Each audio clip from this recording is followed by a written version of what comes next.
Here's what happened to me. Yeah. Last December, I started training for a race, and the race came in April. Had a great race. How long was it? It was a marathon. Okay. It was a 18-week intensive. This is what you're focused on. Yeah. Then after that race, I ran a half after that, and then I started training for the next race that I'm training for now. Now, by the time I got to my third race, I started feeling very fatigued. Like all my numbers were going down. And I knew that something was wrong. So I started getting into studying this overtraining science, essentially, and what's going on. And then I really, really delved in deeper and deeper and realized that this is kind of a cultural epidemic with how we view fitness in our society. And more importantly, I think, is the core question, what's the difference between health and fitness? Because I don't think we're making that correlation. Now, as a physical trainer, you obviously see injuries as a sign and a symptom of overtraining. You're an athlete yourself. How have you been shaped by this idea of training appropriately versus inappropriately? Because I know as an athlete you have output. They're expected numbers, right? And then then the coach is done with you. Yeah. And that's all they needed from you. And then you had to go and live your life after that. So how is overtraining framed in your mind as a PT? Okay, so before I was a PT, the first experience I ever had with overtraining, I remember very well. I was running cross country in high school, and we had several races in a week, and we had the option of not doing all of them, and I wanted to do all of them because I wanted to see what my numbers were doing. Every race was a new opportunity, for my numbers to go down. I didn't want to miss an opportunity. And the third race was a pretty flat course, and I figured I was going to blow it away, and I did not. I was so tired, and I could not explain why I was feeling the way I was feeling. But I knew pretty soon after, I've overdone it. And that's when I started to think sometimes less is more, not always more is more, right? So now, as an adult, got a kid, got a husband, and I see so much in my profession, so much overtraining, which brings people to me.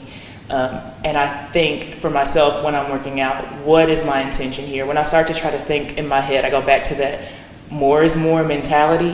I think, what are my intentions? Like, what am I trying to accomplish here? Is this for my health, or is this for my ego? Oh, yes. Like what am I doing? You broke that word out before I did. It was going to come out. That's exactly right. It's a touchy topic because we all want to be the best we can be. I know. And it's a fine line. But you're right, you have to define what am I really trying to do here? And as I've studied kind of the science of overtraining, it's come a lot down to that adrenal system of trying to give you the hormones that you need to combat the stressors that you're putting it under when you're working out. And for some people, they're working out way too much. And their identity is behind how much they work out. The cultural identity that we have as even going way back to being a society that started as, with that Puritan work ethic. And then, that's just where we came from. And it's always work hard. Work hard is a high virtue. Hard work is a very good virtue, but your adrenal system can only take so much. Your ligaments and tendons can only take so much.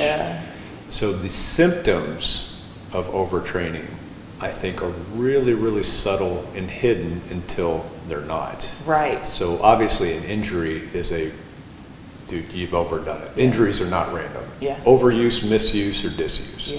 And then you have the fatigue factor, the low motivation. And I don't think people understand that if you find yourself, especially if you've been somebody who's very disciplined in working out, you've been active all your life, and then all of a sudden you hit this lull of, I just don't feel like doing much lately.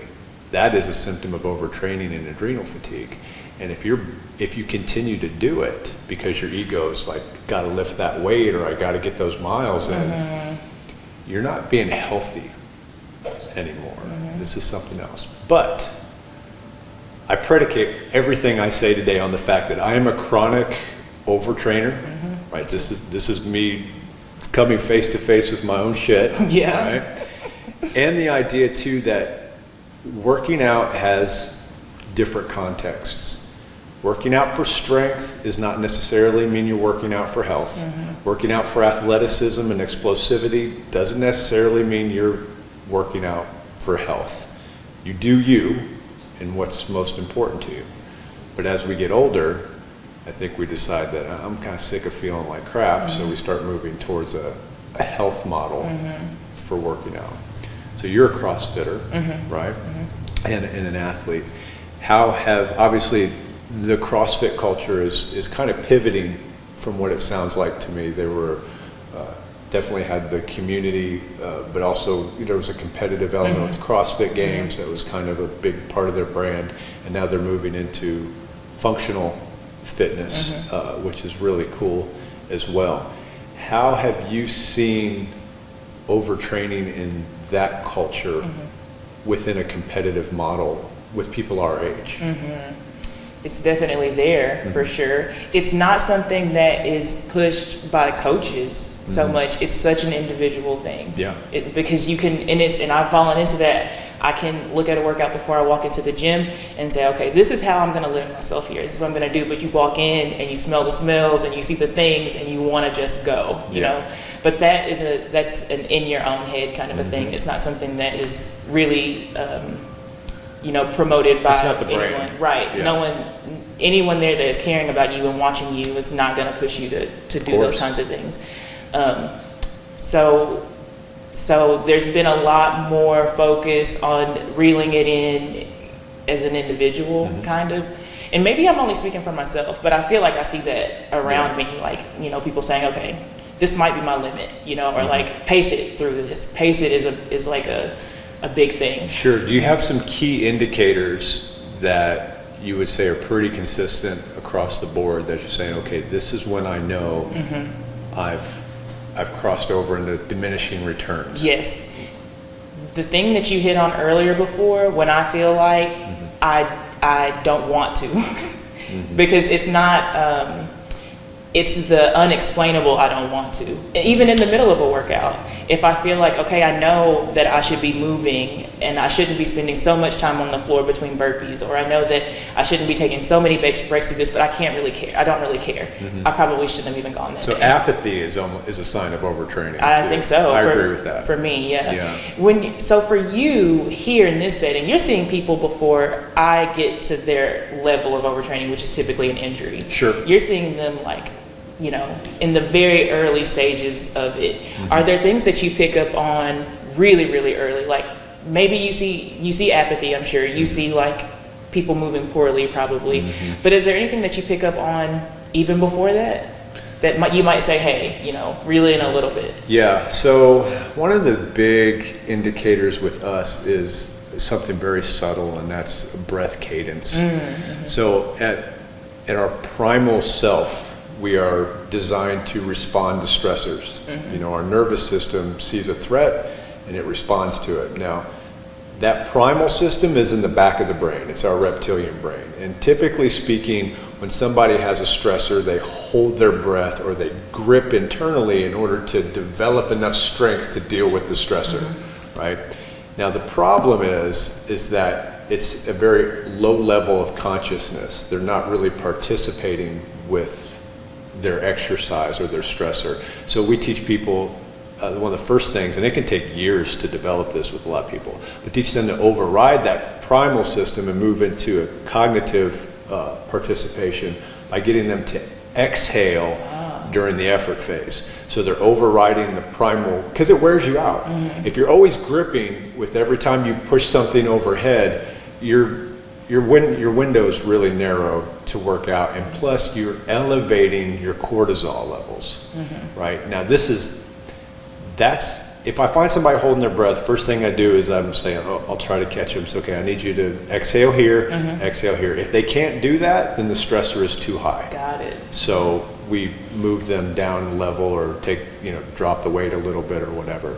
But that idea, and this is the thing that we've been talking a lot with our clients lately, is trying to have a holistic approach, is when you work out hard, let's say anaerobically, right, which is a really athletic workout.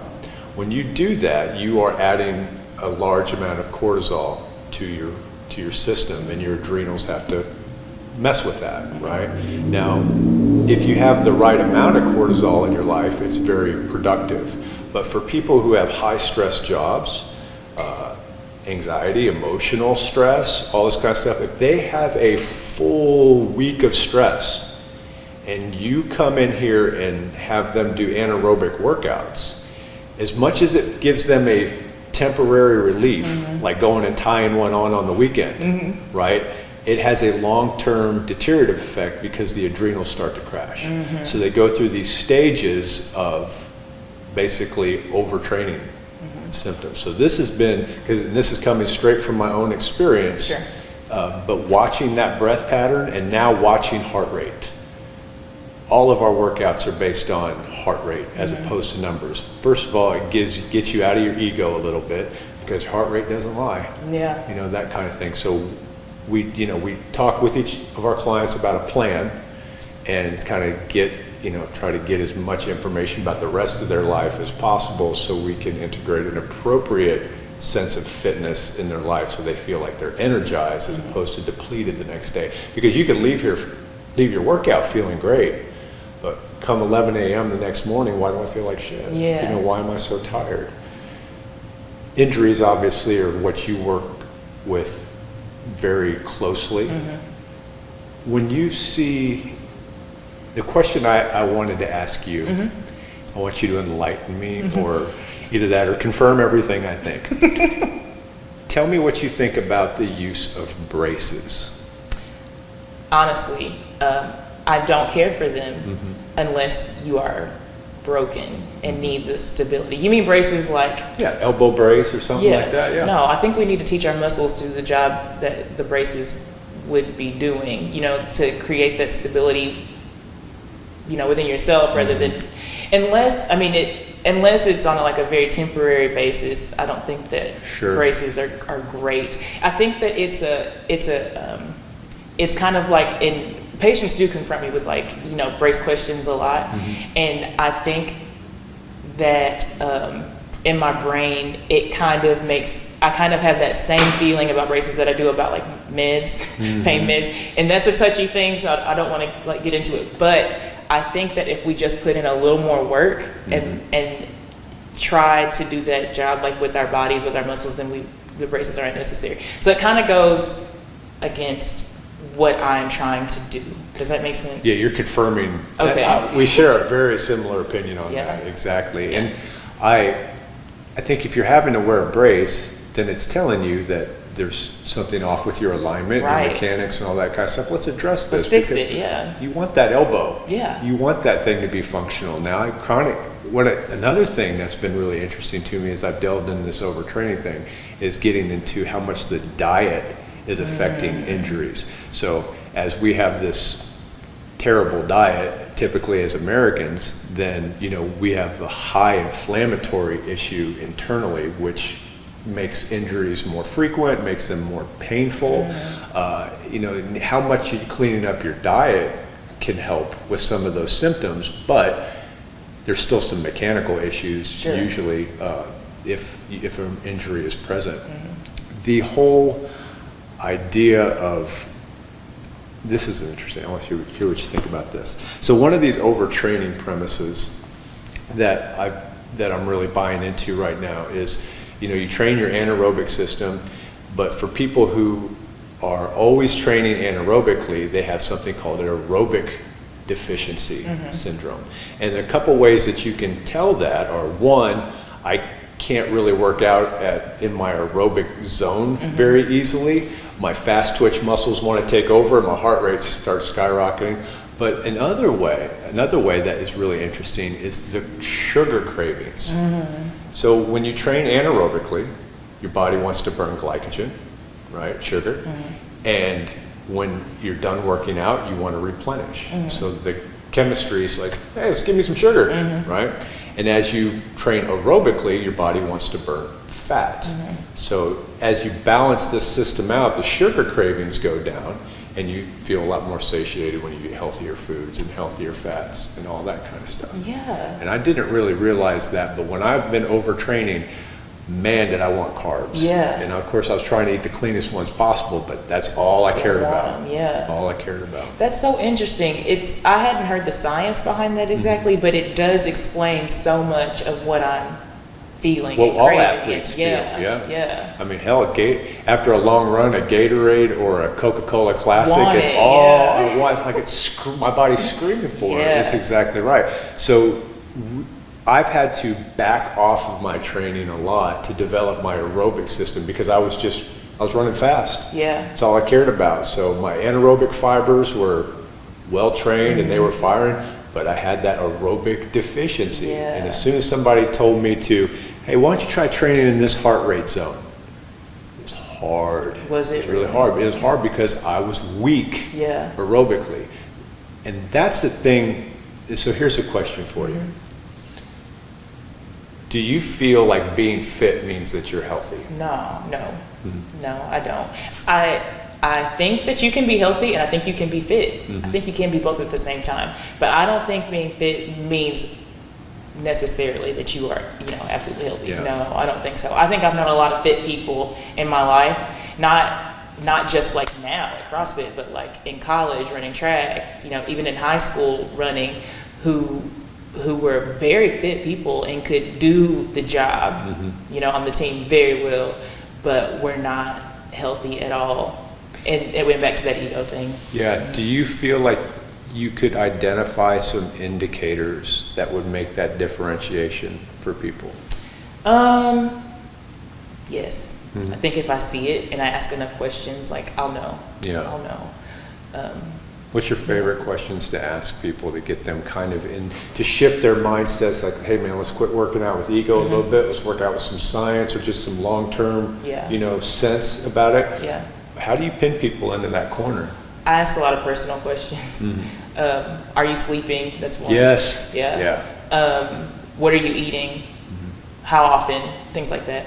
And then what are your long-term goals? What are your plans right now? Like, why are you doing this? Why are you doing this? That's a big one. I have to ask myself that all the time. Why am I doing this? Like, do I want to get in the floor and play with my daughter and my grandkids forever? Those are the things I think that bring it all back, to what really matters is those very personal things. And you got to remind yourself, Yeah. like you said, because I think, especially if you come from an athletic background or just any human being wants to do their best. So we get into this lock and step of more, show up, grit it out, because that's the conversation in the culture, and we hold ourselves very accountable to that. To the point where we literally are going against the values and the goals that we set forth for that. Especially even the mechanical stuff like wearing braces. Yeah. I had a question for you. How do you communicate with these people when you see overtraining? Because it can be a very, it can be tough. People can take these personally, what do you... I'm used to being the bad guy by now. I love my people. I love them so much. Of course. And when you see something like that, everybody's different. I got some friends, I just, I'll straight out tell them, stop, just stop, and they laugh at me and all that stuff. And, they trust me. I've built that trust. So the first thing to do is to establish a relationship with people and get them to trust you. And I do that by a lot of it's just telling stories. Yeah, you got an amazing story. But there's that story, but then there's just your everyday stories like of when I overtrained and stuff like that. So sometimes that makes you relatable. I have a couple of clients who, especially as they get older and their bodies aren't as more resilient as they used to be, those are the harder conversations. You're so proud of them for being there, but watching them move their needle the wrong way because of some type of stubbornness. That's sometimes I just have to kind of throw my hands up and I said what I had to say. And it's the ball's in your court now. How are you having those conversations? It's hard. It's a little different because they're already in like a tough situation. So sometimes they're more willing to listen, because they see the result of, you know, what's already happened. So they're more willing to say like, okay, I can back off. There are a few people that I say you have to take a step back. You have to stop what you're loving just for a little while, And I'm not expecting, very rarely do I expect anyone to stop what they're doing forever. I do expect that they slow down though if they've been overtraining. Yeah. And those are hard conversations because they often will go ahead and do the thing that I've asked them not to do. And in the end, I don't want for them to hurt, but it's like they get their result. You know what I mean? Yeah. And they know in the end what was. Getting people to take a step back so they can take many steps forward. It's just like when you jump. Yeah. You have to go down To get up. before you go up. Yeah. And that's one of the things my coach has, you know, been very adamant as he makes scalable workouts. Like, you know, you're going to go do your level 3s and your level 4s, but every now and then we got to come back to level 1. Yeah. Tighten up these bolts. Yeah. And that way we can really, really make sure that we feel like we're growing. Yeah, and there's no shame in that. It's hard to communicate that there's no It's shame in smart. that, but it's smart, right? It is smart, yeah. But, you know, just like, you know, you and I have worked out together once, and it you know, it's hard to go back down to level 1 sometimes. Yeah. And the other thing, and I'm sure you've seen this before, is that in group class situations, powerful as community is, it's really can be really detrimental to newbies in the class because we have that primal herd mentality kick in.